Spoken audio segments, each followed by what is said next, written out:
Assalamualaikum warahmatullahi wabarakatuh. Bertemu lagi dengan saya Hudayani Mutihan, guru mata pelajaran Pendidikan Pancasila dan Kewarganegaraan. Pada video pembelajaran kali ini, saya akan menyampaikan materi tentang bab 2, subpokok bahasan bagian A, yaitu tentang hakikat perlindungan dan penegakan hukum. Nah, untuk lebih jelasnya, mari kita simak video berikut ini. Bab 2, Perlindungan dan Penegakan Hukum di Indonesia. Para siswa sekalian, pada bab 2 ini terdiri dari beberapa subpokok bahasan. Di antaranya A. Hakikat perlindungan dan penegakan hukum, yang di dalamnya terdiri dari pembahasan 1. Konsep perlindungan dan penegakan hukum, 2. Pentingnya perlindungan dan penegakan hukum. B. Peran lembaga penegak hukum dalam menjamin keadilan dan kedamaian, yang membahas tentang 1. Peran Kepolisian Republik Indonesia atau Polri, 2. Peran Kejaksaan Republik Indonesia, 3. Peran hakim sebagai pelaksana kekuasaan kehakiman, 4. Peran advokat dalam penegakan hukum, 5. Peran Komisi Pemberantasan Korupsi atau KPK. C. Dinamika pelanggaran hukum, yang pembahasannya terdiri dari 1. Berbagai kasus pelanggaran hukum, 2. Macam-macam sanksi atas pelanggaran hukum, 3. Partisipasi dalam perlindungan dan penegakan hukum. Pada pertemuan yang pertama di bab 2 ini akan membahas tentang poin A, yaitu hakikat perlindungan dan penegakan hukum. Para siswa sekalian, baiklah kita mulai pembahasan pada bagian ke-1, yaitu konsep perlindungan dan penegakan hukum. Apa sebenarnya perlindungan dan penegakan hukum itu?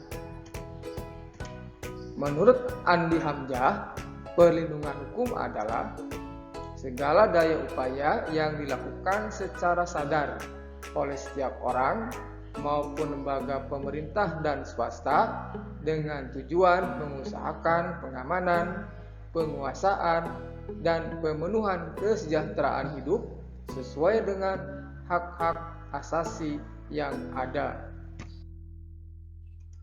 Sedangkan menurut Simanjuntak mengartikan bahwa perlindungan hukum merupakan segala upaya pemerintah untuk menjamin kepastian hukum serta memberi perlindungan kepada warganya agar hak-haknya sebagai warga negara tidak dilanggar, dan bagi yang melanggarnya akan dapat dikenakan sanksi sesuai peraturan yang berlaku.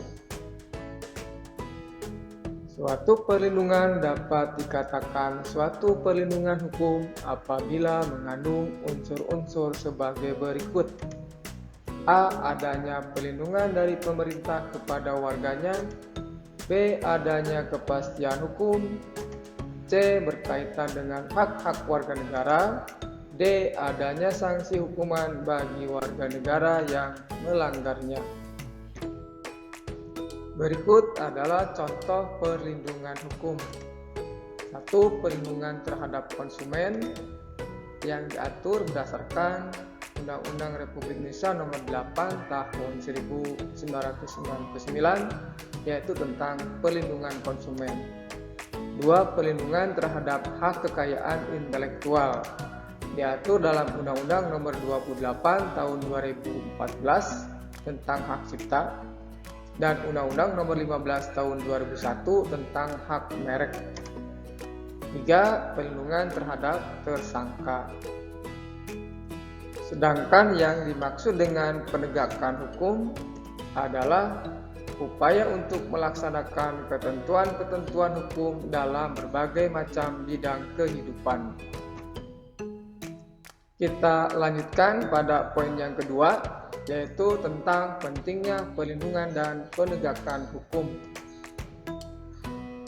Di antaranya adalah untuk tegaknya supremasi hukum, B. untuk tegaknya keadilan, dan C. untuk mewujudkan perdamaian di masyarakat.